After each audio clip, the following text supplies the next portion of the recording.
Hey guys, David here, and I have to make this video because I have nothing else to upload specifically, so I'm gonna have to do this instead to cover this part length video.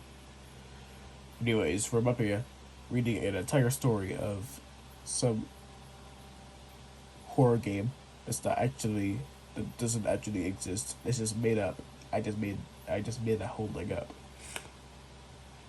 Also, sorry if I'm sniffing or not. I'm just kind of sick. I think, although I'm not really coughing, I only just got a stuffy nose. Man, I hope spring comes. I keep getting sicknesses. I'm sick and tired of getting sick all the time. So let's get this over with. Hopefully, I feel better within a couple days, or probably before school starts. So yeah, this is the entire story of Beanie's Playhouse. If you don't know who that person is, I'll show you. Oh, I gotta find it. It's probably in the folder. The main protagonist is Alex Gribbins. Kind of a weird last name, to be honest. Hold on, I think I might make that name. I'm trying to make sure if I sneeze or not. So yeah, this is Beanie. Yeah, this is Beanie, and this is Millie, I think, and this is Samantha. There's still more characters to be. There's still more characters to be made, but I'm not reading this so you know, everyone. Here, let's read. In 1946, Jonathan Green wanted something that kids would enjoy in their lifetime. His friend Kevin Rogers thought of a complex playground that kids could go to. Jonathan thinks that would be the best thing he could have, so they founded a company called the Playground Complex. They call for construction workers to build the playhouse and take their time. Jonathan always imagined having an original character, or OG character, that he could make. Kevin convinced him to create something friendly, something that could put smiles on children's faces. Since he likes bats so much, he created a cute, colorful bat, and it was given the name Beanie.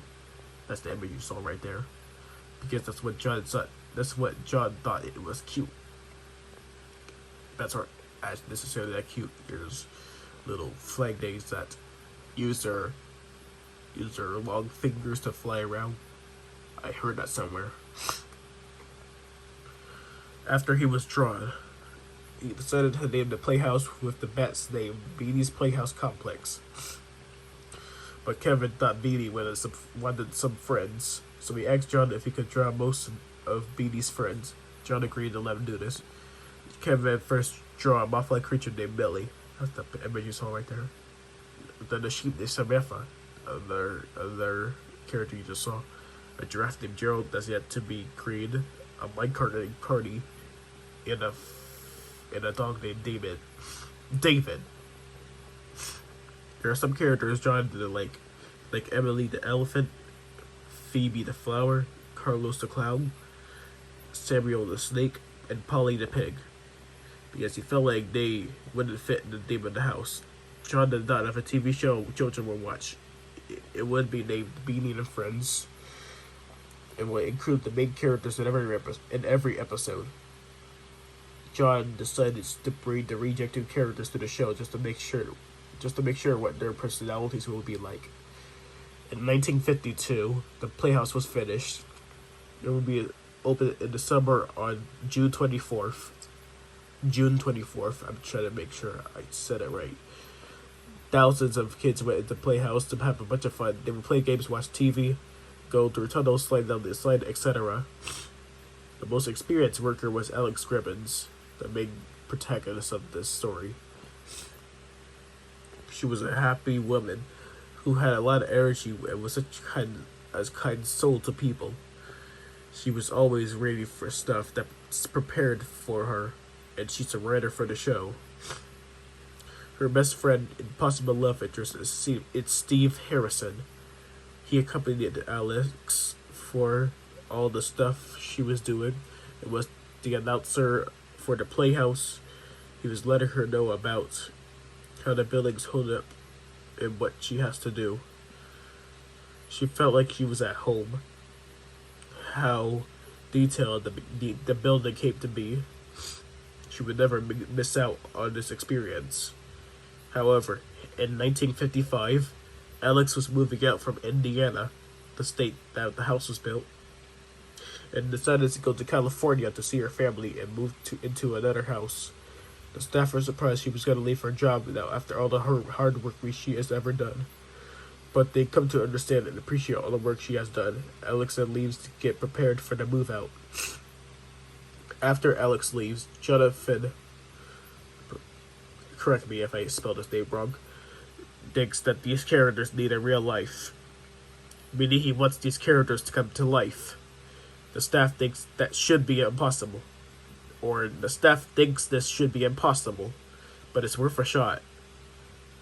They said O or a C. That changed. Oh wait, this is probably just because of it's probably because of the dust of the computer.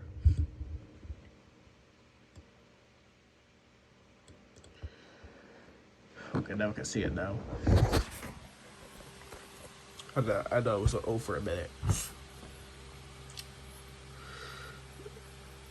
They conducted several experiments with recently deceased animals that are the same kind as the characters. Some of having the consciousness of a sheep, middle of the consciousness of a muff, etc. The experiments were a failure and did not result in the characters coming to life. But the case with Beanie was different. He didn't have a consciousness of an average bat, but the consciousness of a young man. Is that right? Yep. The consciousness of a young man. Unlike the animals, the Beanie was able to come to life. The staff were surprised and inspired them to do the same. They found some recently dead bodies of human beings with specified dead genders, and the entire crew was brought to life. John was proud of having his own creation come to life, specifically Beanie. But over time, the experiments began to get hungry. The staff thought they didn't want food at all and just ignored their begging for food. After hours of ignoring, the characters began to change. They wanted food so badly that they decided to find something that looked good to eat, like flesh.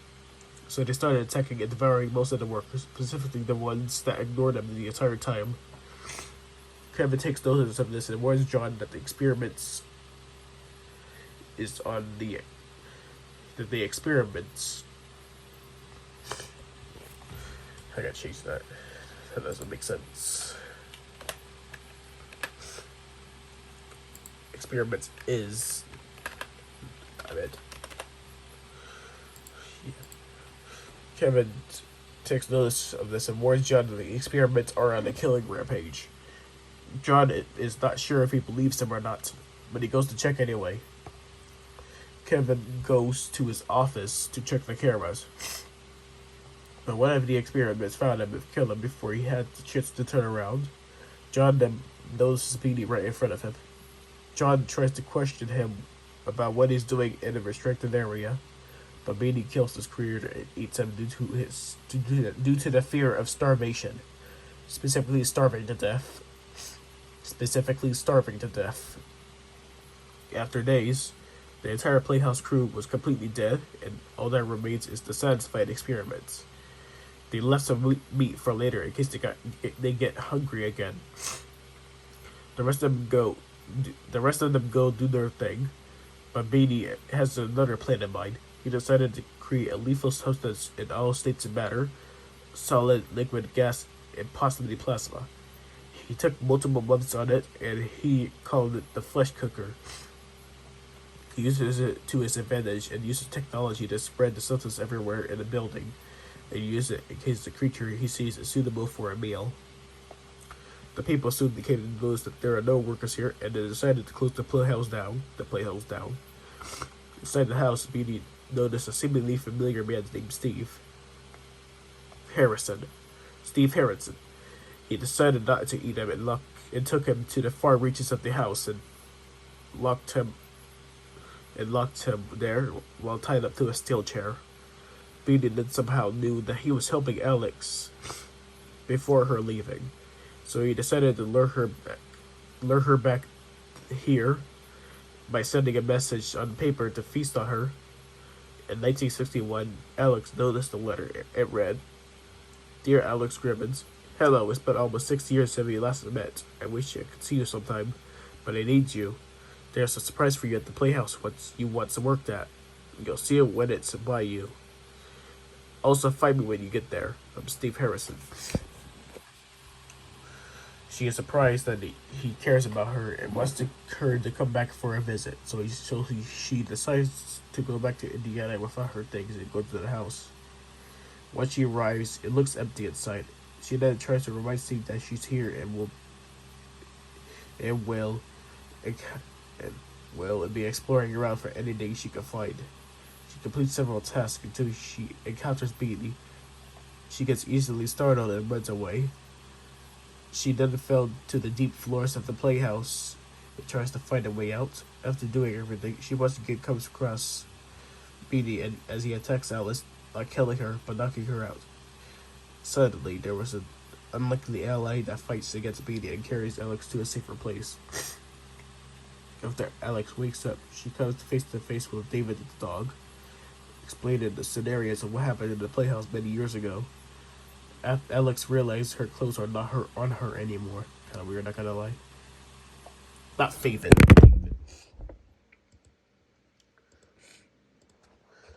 It's not even a real name, to be honest.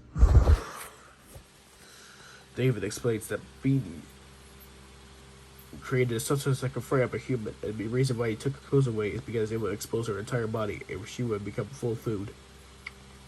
Alex then decides to fight Steve and get out of here, so this wouldn't happen to her.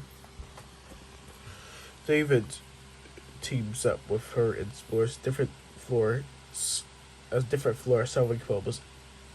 After that, she notices another familiar face, Samantha the sheep, and she seemed really hungry. Alex and David decided to fight against the aggressive sheep until eventually killing her. The loud noise produced by the sheep lured Beanie here and tried to attack both of them, but he safely escaped. Deeper in the building, they explore deeper and deeper, coming across multiple characters until fending off all of them and making allies until they defeat Beanie. Alex then finds Steve and frees him. After exiting, they decided to take down the building entirely and get rid of the existence of Beanie entirely. The spirit of Jonathan might have learned his lesson, and that is to not do anything too complicated and dangerous and just live for the state of all his hard work. The end. Was that a good story? I hope it is, because I worked really hard on this, so you better like it. Or else I'm not gonna do anything to you. Anyways, I'm also thinking about making a Minecraft map out of it. Possibly make a few puzzles that are kinda complicated. I'm gonna have to get on that right away.